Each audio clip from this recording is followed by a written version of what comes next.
mar labaad kusoo dhawaada Excel essentialski aan bixinayno oo basic ah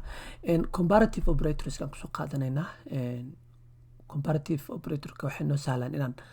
maaragtay logical test aan sameyno aan wax maaragtay aan isbarbar dhigno marka resultiga ku soo baxaya ama waa true ama waa false say u shaqeeyaan marka waana kuwaana saynankana la isticmaalaa haddaa fiirisid mid walbeetana definitionkiisa ama qeexidiisa waa ku hor qoray marka af ingiriisaan ku qoray soo maahan af soomaali haddaan dhahna kan waa equalka taqan lamid kani waa lamid ma ahan kani waa ka weyn kani waa ka yar kani waa ama ka weyn ama lamid kani waa ka yar ama lamid magarat marka aan tusaale bilaano waxaan dhahay equals 24 is equal to 24 waxaan u sheegay 24 inay 24 lamid tahay waa igu raacay wuxuu igu yiri 24 waxay lamid tahay 24 haddaan dhaha marka 21 halkan aan ka dhigo and 21 is equal to 24 wuxuu igu yiri marka taas waa false sidoo kale halkan marka equals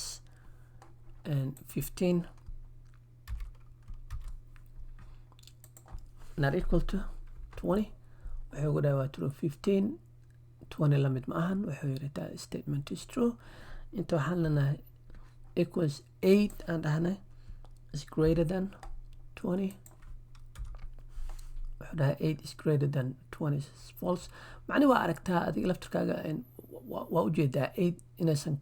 ka badnayn 20 muqdaa false dhahay haddaan dhaho marka halkan waaba 56 waxaan dhahay 56 is maaragtay greater than 20 taas wuxuu igu yiri waa kugu raacay waa true tan sidoo kale equals waxaan leenahay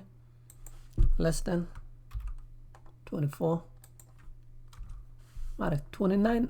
aan u sheegnay inuu ka yar yahay 24 marka seelkan uu fiiriyo wuxuu arkay 29 inay ku jirto kana uu fiiriyay inay 24 waa comparison garay wuxuu ku yiri may seelkan waxa ku jira weyn marka waxa sheegaysto waxa ka jiraan halkan sidoo kale equals waxa leedahay 45 greater than or less than greater than or equal to isticmaalena markan marka 45 waxaan ku yiri greater than or equal to 20 waxay ugu dhahay true 45 ama waaba ka badan tahay wakaas ah marka intana sidoo kale equals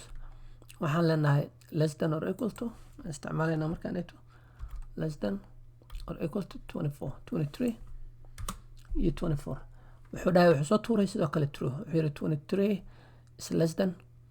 or equal to 24 haddaan halkan ka dhiga marka 32 waraaga halkaas waxaa helay uu isku fiiriyay markuu wuxuu yiri 32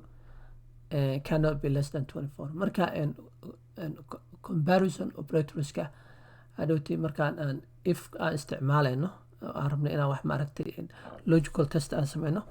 ay aad maaragtay noo anfacayaan marka in la kafar gareeyo oo la ogaado marka hore u shaqeeyaan operator iyo operatorada la isticmaalo waxa way aad muhiim u tahay waa basic laakiin waa aad maaragtay ay muhiim u tahay qofka inuu yaqaano sida ay u shaqeeyaan clip kale ayaa inoo balana